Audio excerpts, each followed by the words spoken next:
Sejam todos muito bem-vindos ao Psicóloga Conversa, um espaço para falarmos de dinheiro, emoções, relacionamentos e comportamento financeiro. No nosso primeiro episódio, nós mostramos que pessoas inteligentes também se endividam e chegamos a uma conclusão importante. Não é falta de inteligência. Dívidas não são reflexos de falta de inteligência, mas sim de dores emocionais que atravessam a nossa relação com o dinheiro. Olá, eu sou a Maria, psicóloga clínica e financeira, e hoje eu vim cobrar do meu sócio uma resposta que ele deixou, no ar no nosso último episódio, porque ele disse que nem toda dívida é ruim. E aí, Vitor? Se apresente, por favor, e responda. É verdade que existem dívidas que são inteligentes? Com certeza, Maria. Deixa eu me apresentar mais uma vez. Meu nome é Vitor Emanuel, sou educador financeiro há 10 anos. E como no episódio passado eu deixei aberta, dizer que você sabia que algumas dívidas podem ser inteligentes? Sim. Muitas dívidas, algumas não, muitas dívidas podem ser inteligentes. Vou explicar por quê. Não sei se você conhece o livro Pai Rico e Pai Pobre. Já ouvi falar. Que é, assim, a Bíblia, o primeiro livro que você tem que ler para entender sobre finanças. Certo. E tem um conceito que ele diz que existe ativos e existe passivos. Então, daí vem as dívidas inteligentes e as dívidas ruins, as boas e as dívidas ruins. Sim. Dentro desse livro, que é de Robert Kiyosaki, que eu indico que vocês leiam, que é um livro muito bom, você vai entender se as dívidas são boas ou se as dívidas são ruins, porque ele tem esse conceito de ativo e de passivo. Então, para a gente saber se a dívida é inteligente ou não, a gente tem que conhecer esse conceito. Esse conceito, E aí eu vou exatamente. pedir para você falar um pouco para a gente, porque eu creio que muitas pessoas podem nunca ter ouvido falar em ativo e passivo. Então, o que é isso, Certo. Vitor? Antes de eu dar o conceito, deixa eu te dizer só uma coisa. Se tiver alguém aqui que esteja assistindo esse podcast e for contador, Sim. esqueça a contabilidade, porque não é o conceito lá da contabilidade, é o conceito de ativo e passivo do livro que eu vou dar, entendeu? Então, é bem simples o conceito. Ativo é tudo aquilo que coloca dinheiro no seu bolso. Certo. E passivo é tudo aquilo que tira dinheiro do seu bolso. Vou dar uma explicação. Se você compra, vamos supor, um celular, Certo. um iPhone, porque está na moda comprar iPhone, né? Mas se você compra um iPhone só para mostrar que tem um iPhone, colocar na mesa para mostrar que tem um iPhone, você está comprando um passivo. Porque ele vai tirar dinheiro do seu bolso, porque ele vai desvalorizar. Daqui a 2 anos, daqui a 1 ano, vão lançar um novo, você vai querer trocar, então você está sempre fazendo uma dívida ruim. 99% da população. Exatamente. Já que nesse mesmo celular, esse mesmo iPhone, você compra para fazer vídeos, para fazer um podcast como esse, Sim. para remunerar, você tem uma remuneração, então o iPhone ele vai se tornar um ativo. Então ele está colocando dinheiro no seu bolso. Então isso é uma dívida boa, inteligente, entendeu? Então o mesmo produto que eu disse, que é o iPhone, Sim. ele pode se tornar uma dívida ruim ou pode se tornar uma dívida boa. Então, vamos pensar que seria a função, A função, exatamente. A função daquele Daquele objeto. Que Daquele você tá objeto, comendo. exatamente. Eu vou falar, toda dívida boa é um investimento. Sim. Vou dar outro exemplo, bem simples de você entender. Vamos supor que você compre um carro. Vou falar dos carros, porque no episódio passado, se você não assistiu, Isso. assista, né? Porque é uma sequência. Então, um carro ele pode ser um ativo, como pode ser um passivo. Você comprar um carro para uso próprio, você vai ter manutenção, você vai ter IPVA, você vai ter seguro, você vai ter colocar combustível. Então, olha quantas coisas você vai tirando dinheiro do seu bolso, fora a desvalorização do carro. Então, isso aí é uma dívida, vamos dizer aqui, ruim, porque está tirando dinheiro do seu bolso, ou seja, é um passivo. Certo. Mas se você compra um carro para ajudar no seu emprego, por exemplo, você tem uma empresa de energia solar e compra uma picape para carregar essas placas de energia solar. Então, você, consequentemente, você vai ter mais clientes, então vai entrar muito mais dinheiro na sua empresa. Então, você usa como um ativo. Então, esse carro, ele pode ser um ativo ou pode ser um passivo. Se você for um Uber, por exemplo, né? Você, 99, que tem esses aplicativos, Uber que eu falei, porque é o mais comum, mas é motorista por aplicativo. Você compra um carro para remunerar, para ter uma remuneração. Então, esse carro vai ser um ativo, ele não vai ser um passivo.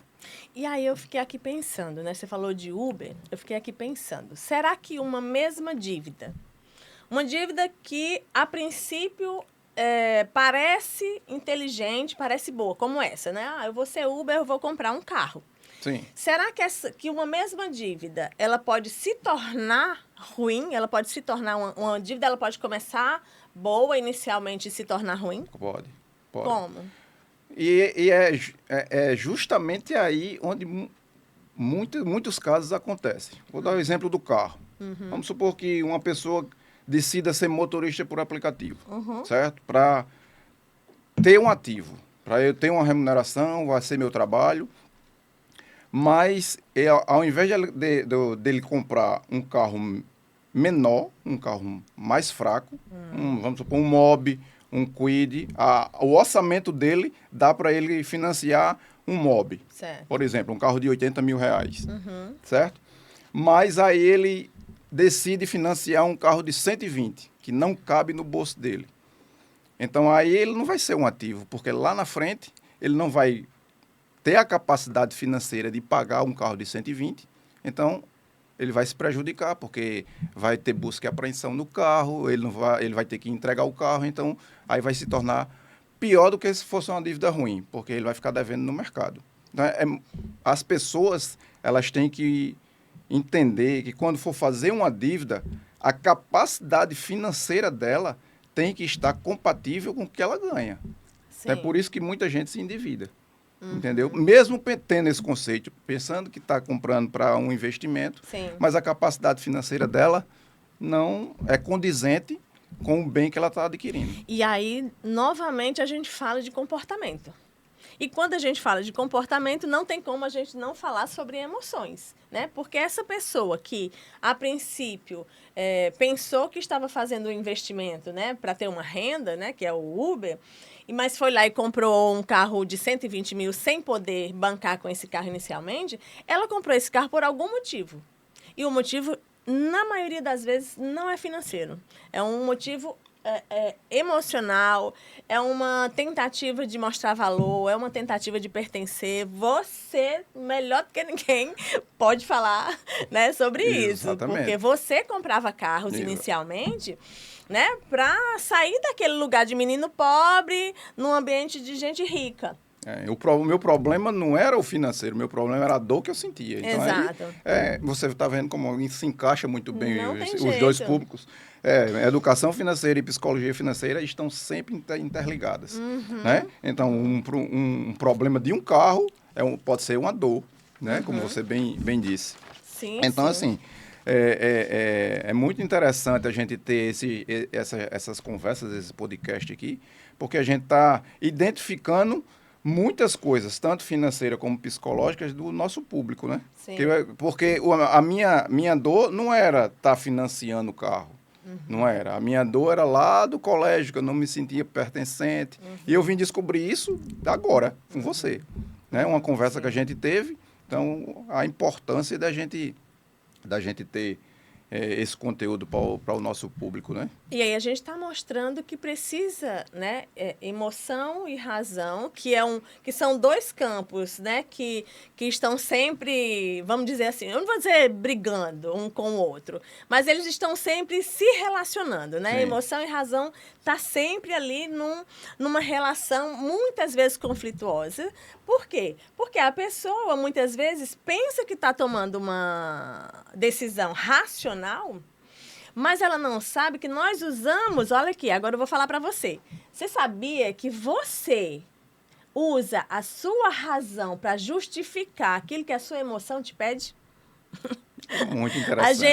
Então, né? É muito não, interessante. eu vou comprar esse carro aqui porque eu vou fazer dinheiro com o Uber. Só que lá no fundo, ela está pensando...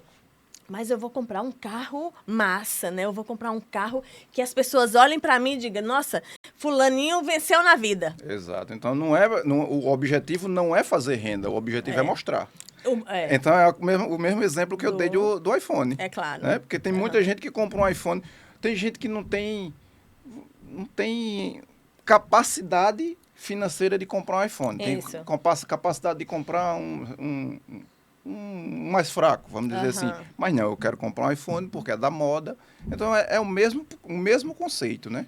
E aí, vamos deixar bem claro que, assim, que todo mundo pode ter um iPhone. Sim. Assim, no sentido de ter direito, né? Sim. Todo mundo deveria, inclusive, na minha percepção, conseguir comprar. Sim. Infelizmente, a gente vive numa sociedade, num mundo que é capitalista, né? Que nem todo mundo, que existem diferenças de renda. Enfim, a gente não pode negar, né, que existem essas complicações.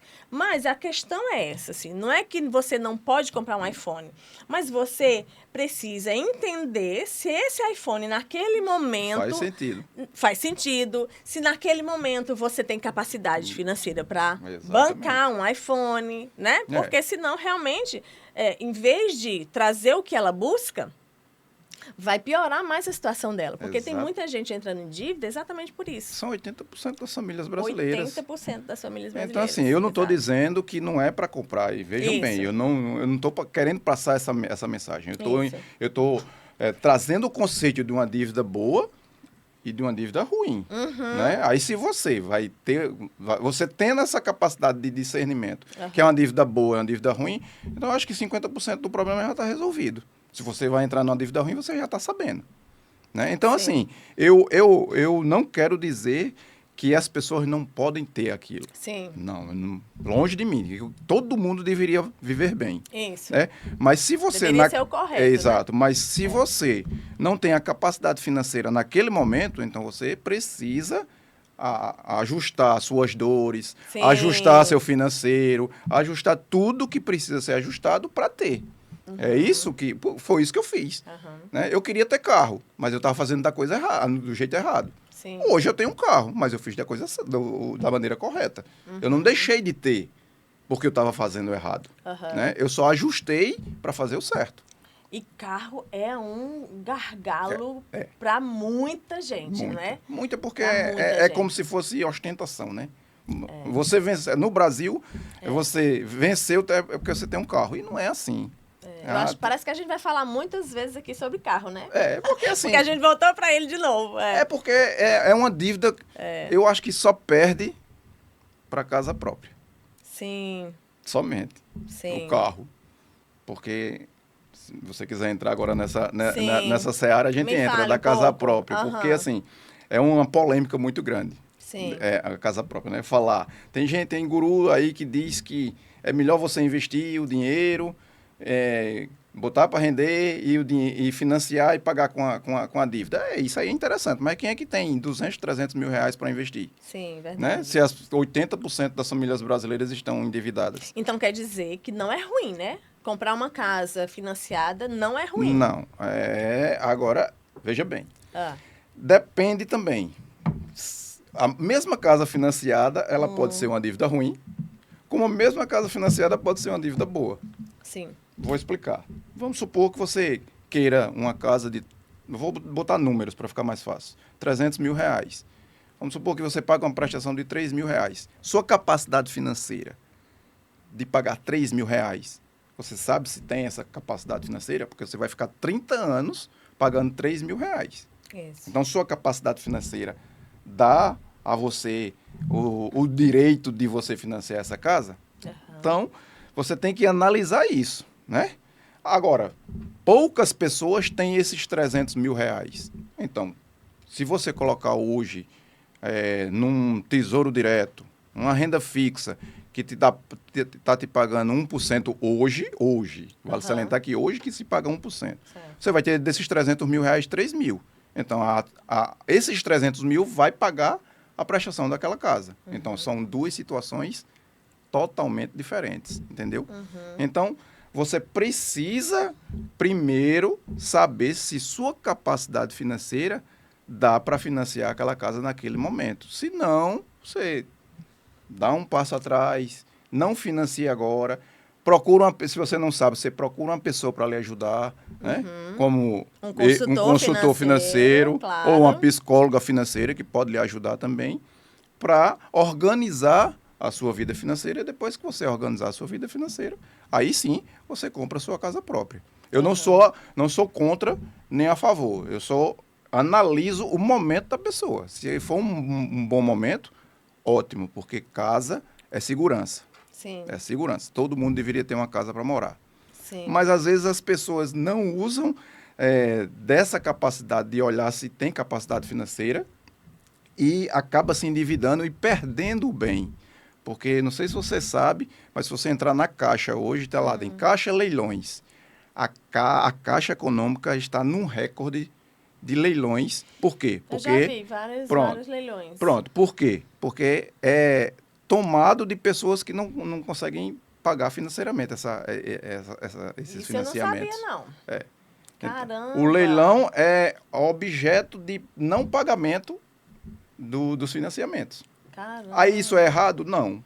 Porque você não teve a capacidade financeira. E quando você assina o contrato, você já sabe que 3, 4 meses sem pagar, você vai perder a casa e vai para leilão. E rápido, né? E rápido. 3, 4 meses. E assim, quem compra no leilão está comprando mais barato, mas ele está deixando a roda girar. Sim. Porque ele não deixou, entendeu? Então, você tem que ter muita disciplina. Acho que a palavra não é disciplina. Você tem que ter muita capacidade de, tanto psicologicamente ou como ter um orçamento para saber se sua capacidade financeira de pagar um financiamento. E aí, de novo, voltamos para a questão emocional. Porque, assim, para fazer um orçamento, basta você saber fazer conta. Né?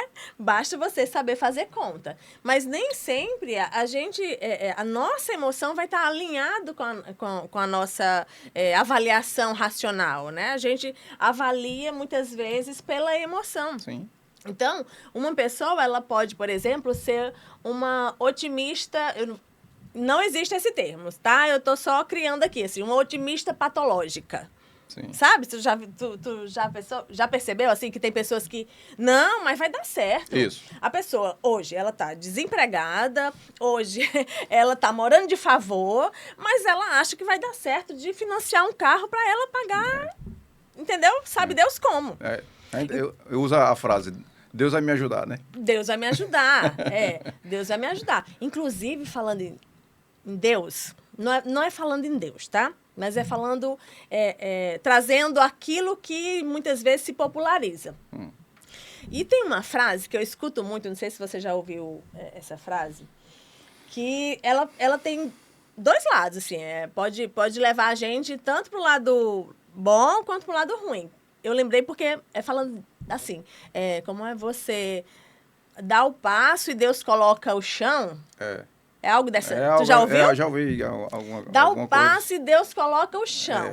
E aí, por que as pessoas se embananam todas? Exatamente porque estão tirando dela. Por mais que você tenha fé, por mais que a fé seja importante, a responsabilidade não pode ser de Deus. A responsabilidade é sua. Então, que você mude a frase. Eu vou dar o passo porque eu mesmo vou fazer o chão aparecer. Aí, ok.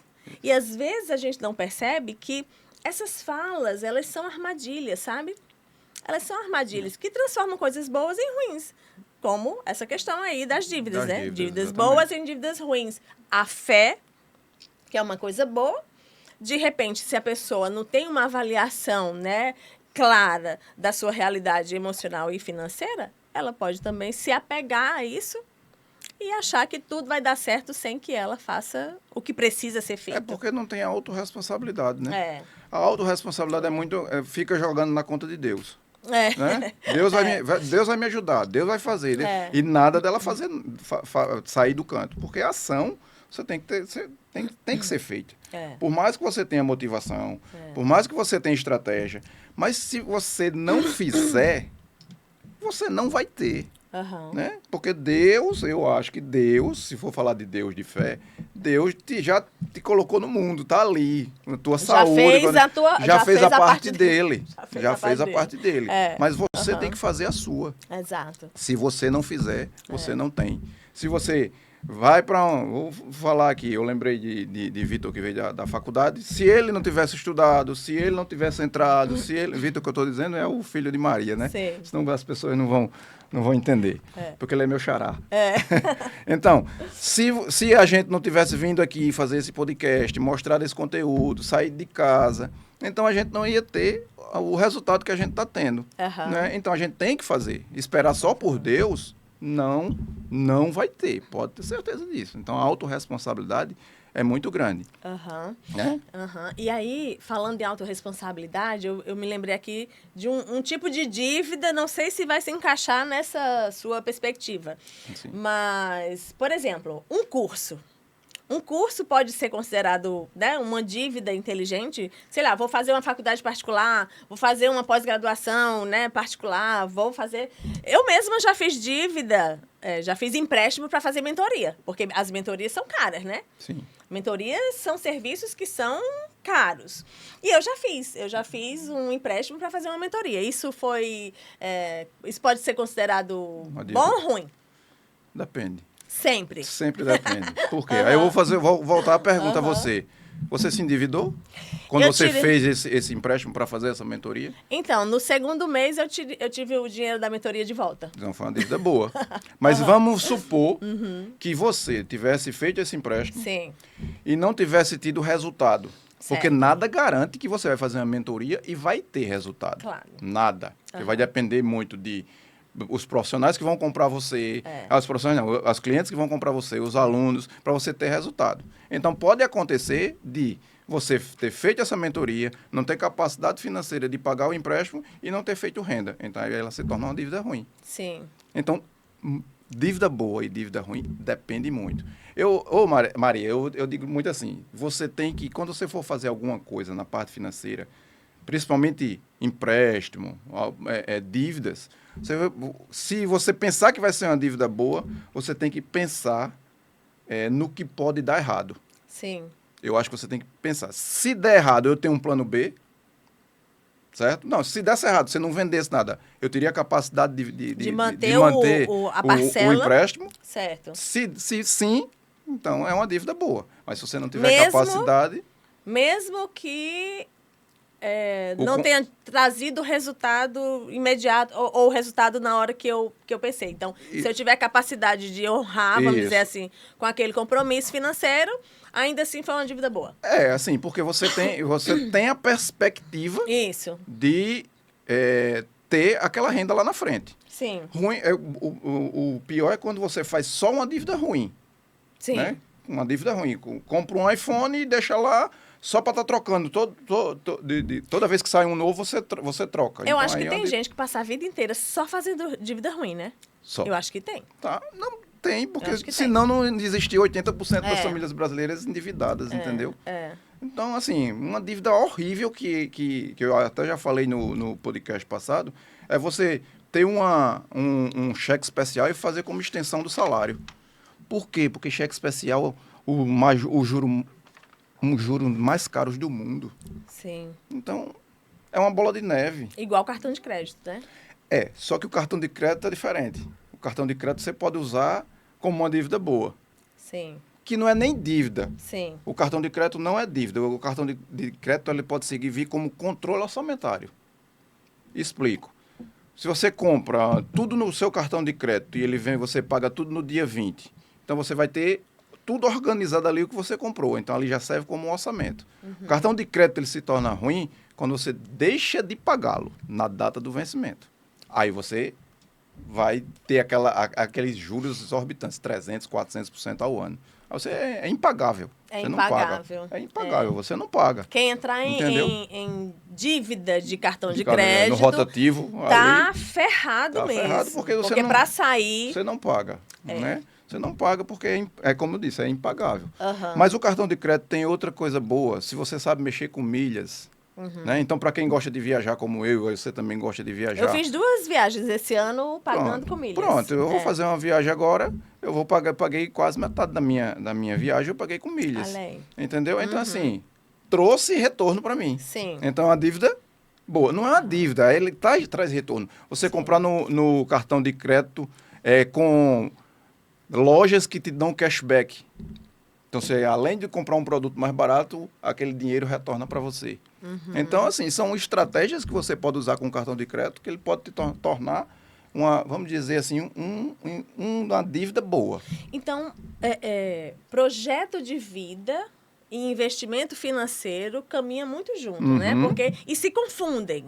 Né? E se confundem, porque é claro que se eu estou investindo na minha carreira, se eu estou investindo, né, na minha profissão, isso também é um projeto de vida, não deixa de ser. Sim. Mas ali é muito tênue, né? Ali é muito tênue, porque às vezes eu posso, assim, pronto.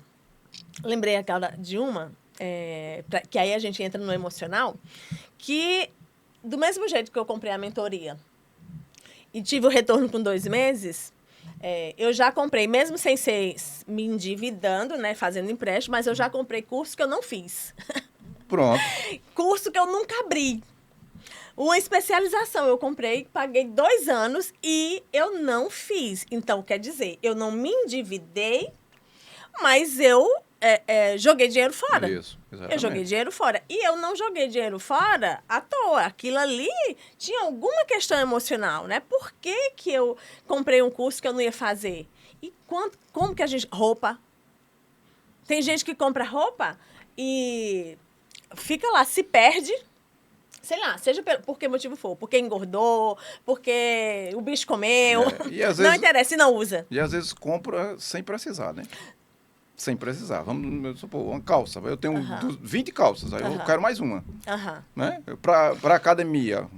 Acontece muito com mulher, porque não gosta de repetir na academia. Então, eu tenho 10 roupas de academia, mas eu preciso de uma rosa porque eu não tenho ainda. Então, isso é uma questão emocional. Claro, né? Porque aí tá falando de alguma coisa que ela tá suprindo. Né? Por que ela precisa da rosa também, né? Porque ela está suprindo alguma questão emocional. E Vitor, a compra mais... a compra que dá mais prejuízo é aquela que você não vai usar. Aquela que não usar. Né? Exatamente. Então, seja o que for, seja roupa, seja curso, seja o que for, mas que você não utilize, você está colocando o seu dinheiro fora. E aí tem um monte de gente que fala assim, eu não sei para onde é que meu dinheiro vai. Isso. Eu não sei por que meu dinheiro não dá. E as pessoas continuam achando que é porque ganham pouco. Exatamente. Né? Nas minhas consultorias, quando eu faço minhas consultorias, Maria, a primeira coisa que eu peço é para eles listar, escrevendo, pelo menos por 30 dias, tudo que ele gasta. Mas é complicado demais. Mas é aonde você vai ter a consciência e vai ver o quanto você está gastando errado. Sim. Quando você escreve, você vai ver. E aí, por que a pessoa não escreve? Porque tem medo. Exatamente. Você já está ligado, né? Porque tem muito medo do que vai ver.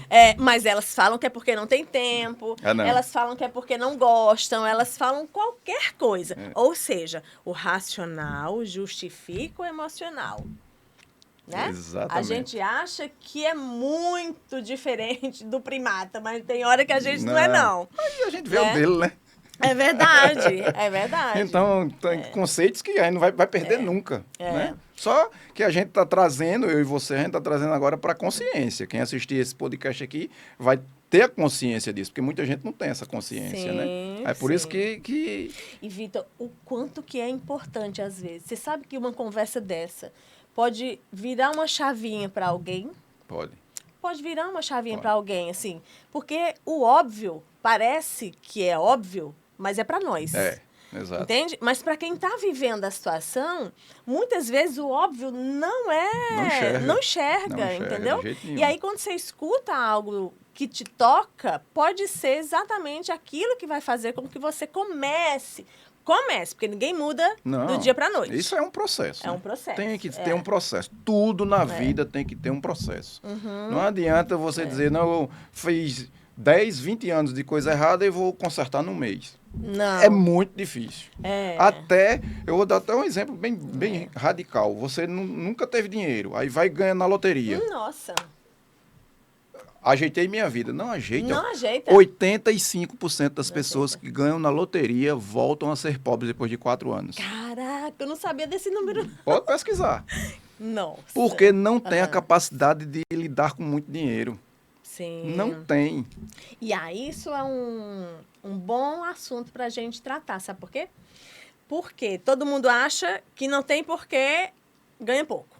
Todo mundo acha que ganha pouco. É. Olha, quem ganha o salário mínimo acha que ganha pouco, e eu não estou dizendo que não seja pouco, certo? Para as condições que a gente tem hoje em dia, realmente quem ganha o salário mínimo está sobrevivendo muitas vezes. Isso. Mas tem gente que ganha um salário mínimo e vive melhor do que quem ganha 5 mil reais, do que quem ganha 8 mil reais. Por quê? Porque tem organização financeira, mas tem, antes de tudo, uma organização emocional. Né? Uma organização emocional. Tem. Então, assim, não tem jeito. Sim, aí eu já ia me perder aqui na linha de raciocínio. Um assunto que eu falei que a gente poderia tratar é a diferença, porque nem todo mundo vai ter problema financeiro porque ganha pouco. Sim. Entende? Então, assim, tem pessoas que travaram, vamos dizer assim, travaram o seu desenvolvimento, travaram o seu crescimento no fazer dinheiro. Então, é aquela pessoa que vai estar sempre naquele patamar, que não vai passar daquele teto financeiro, que a gente pode depois explicar em outro momento. Hoje, não. Mas tem gente, falando desse seu exemplo da Mega Sena e da loteria, tem gente que vai travar no sustentar. No sustentar. Entendeu? Exatamente. Então, fazer dinheiro é uma coisa. Sustentar é outra completamente diferente. Porque são 3 níveis, né? Um nível é fazer dinheiro, sustentar o dinheiro e multiplicar o dinheiro. Já né? aprendi com você. Pronto, são 3 níveis, né? Então, o brasileiro, ele é expert em fazer dinheiro. Todo mundo sabe fazer dinheiro. Exatamente. Todo mundo sabe fazer. Você sabe. Agora, aí, quando passa para a segunda fase, é que fica complicado. Sustentar. Que é o sustentar. Sustentar é o sustentar. Sustentar é 100% emocional, vou te falar. Exato. 100%. Com certeza. Entendeu? Com certeza. Porque, de novo, fazer conta, até uma criança de 7 anos sabe fazer. Exatamente. Então, nós temos 3 níveis e agora eu acho que, se eu estiver errado, você me diga. Quando a gente faz, é ação. Quando a gente sustenta, é emoção. E quando a gente multiplica, é ação. Mas a sustentação é o principal. E você colocou bem aí no meio, né? Do tripé. Exatamente. Então, assim, é o que sustenta. Exatamente. É o que mantém o processo. Exatamente. Porque se o você processo. fizer e gastar, você nunca vai ter. Nunca vai ter. Nunca vai ter. Eu conheço pessoas que ganham 80 mil reais por mês e vivem endividadas. Caraca. Eu conheço. Caraca. Eu conheço. Tem noção de uma coisa dessa? E eu conheço pessoas que ganham salário mínimo e são, né, organizadas. Assim, organizadas. Tem um transporte, tem casa própria, entendeu? Pronto. É assim. Isso. Então, se as pessoas conseguirem entender essa nossa conversa de hoje, que eu achei que ficou muito legal, as pessoas vão começar a mudar. Porque, assim, também depende, você disse, né, no episódio passado, depende da dor, depende de identificar o comportamento, de onde veio. Sim. Mas se ela conseguir fazer isso, já é... Ela muda de patamar. Muda de patamar. Entendeu? Ela muda de patamar. Né? Muda de patamar. Assim. Muitas vezes, na maioria das vezes, sendo bem sincera, não faz só. Não faz só. Não consegue só, certo? Mas, acompanhado, como eu já disse também da outra vez, todo mundo consegue mudar de patamar. Todo mundo, né? E aí, falando nisso, assim, uma dívida... um investimento, vamos até mudar, né? Vamos até mudar de falar de dívidas inteligentes, vamos falar. Porque é investimento. Toda dívida inteligente é um investimento. Então né? um investimento, diante de tudo isso que a gente conversou, então, um investimento que é fundamental na vida de qualquer um é em autoconhecimento. Autoconhecimento. Né? E autoconhecimento é uma terapia, é um curso que você dá sobre finanças, tudo isso é autoconhecimento, entende? Porque quem não conhece a si, não vai dar conta, né, de administrar o dinheiro. Porque o dinheiro, Vitor, ele é um reflexo, é um espelho nosso. tá? O dinheiro é o seu espelho. Olha para tua conta bancária, olha para teu estilo de vida, que as duas coisas estão ali entrelaçadas, né? Estão entrelaçadas. Então, você falando alinhado, para a gente meio que resumir aí para o pessoal. Então, me fala, se você puder resumir, me fala o que é preciso para você fazer uma dívida inteligente. Assim. Você ter certeza que você está fazendo uma dívida inteligente. É isso que eu disse. Você tem que identificar se realmente essa dívida... Primeiro, que se você tem capacidade financeira de fazer naquele momento, né? Então, se você tiver capacidade financeira de fazer naquele momento, você depois vai para o segundo passo, que é o quê? Identificar se ela vai colocar dinheiro no seu bolso ou se vai tirar dinheiro do seu bolso. Né? Se você identificar que a dívida vai colocar dinheiro do seu bolso, mesmo que seja no futuro, então, legal, é uma dívida boa. Que a gente vai mudar o nome, que é um investimento. Né?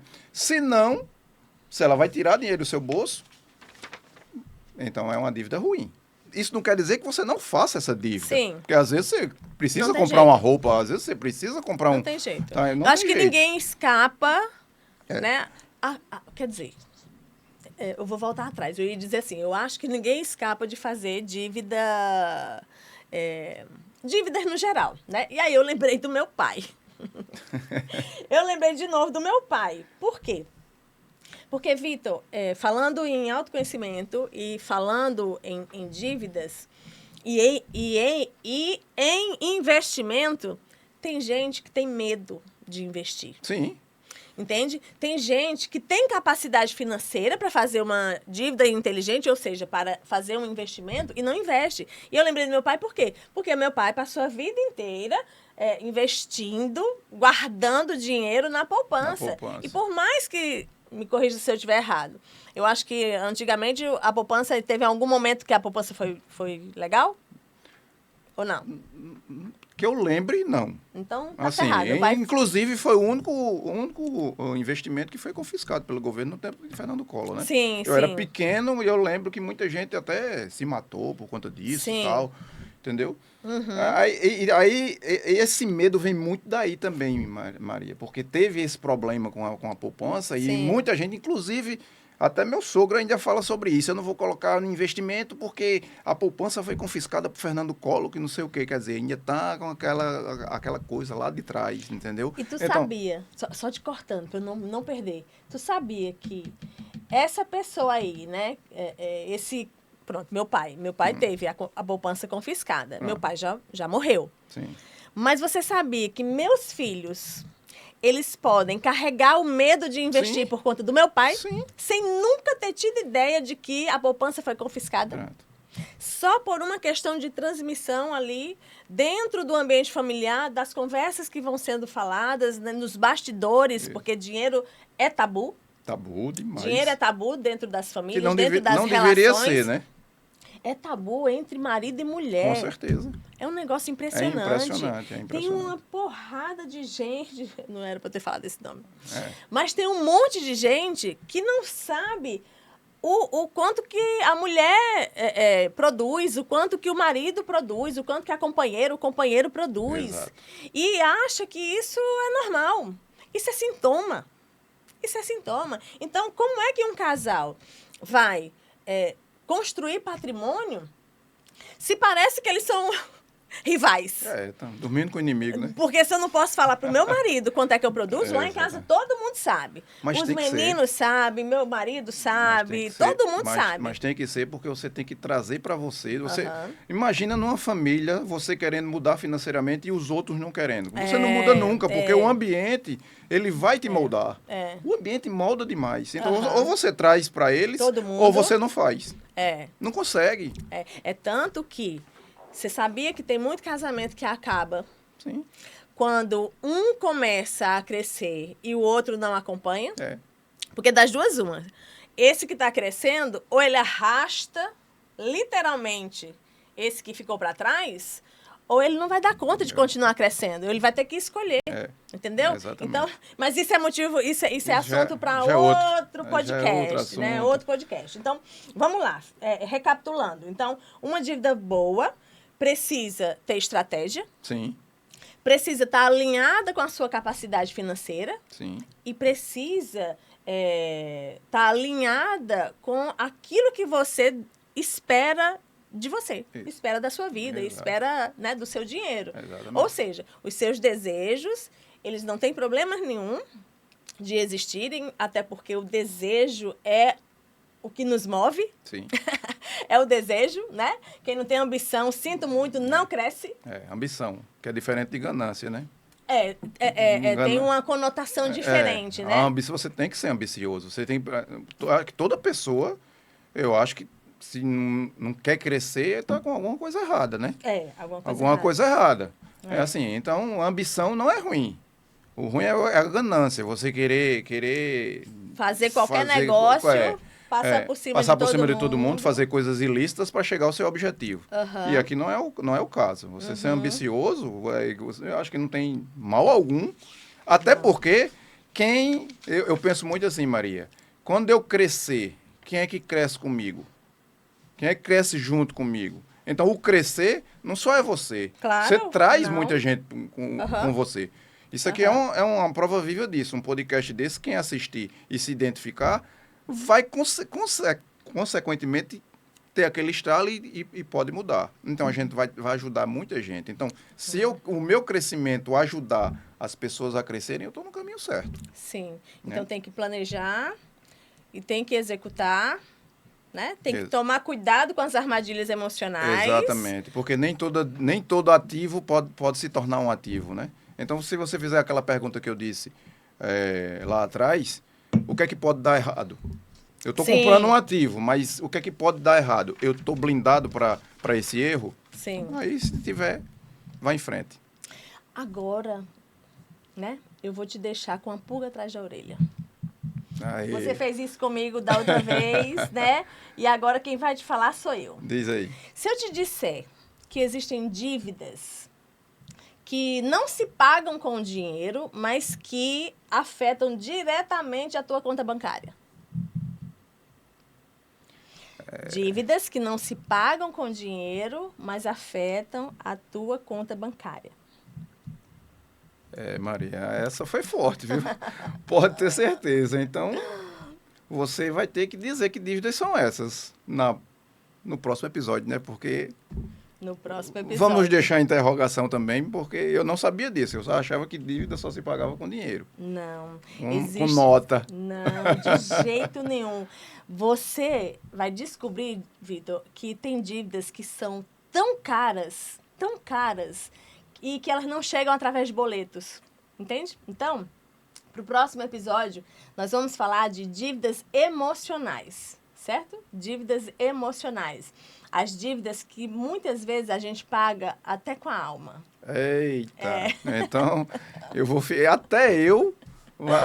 ficar muito na expectativa e espero que vocês assistam o próximo episódio. É isso aí. Não é isso? E se essa conversa fez sentido para você, provavelmente tem alguém que você conhece que também precisa escutar o que a gente falou aqui. Então, né, compartilha esse vídeo, se inscreve no canal e segue a gente nas redes sociais. E é isso aí, Vitor. Foi um prazer estar aqui conversando com você. Muito obrigado.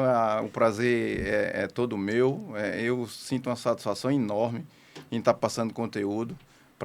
E conteúdo que eu me identifico. Sim. Porque esse conteúdo mudou a minha vida e pode mudar a sua vida também, com certeza.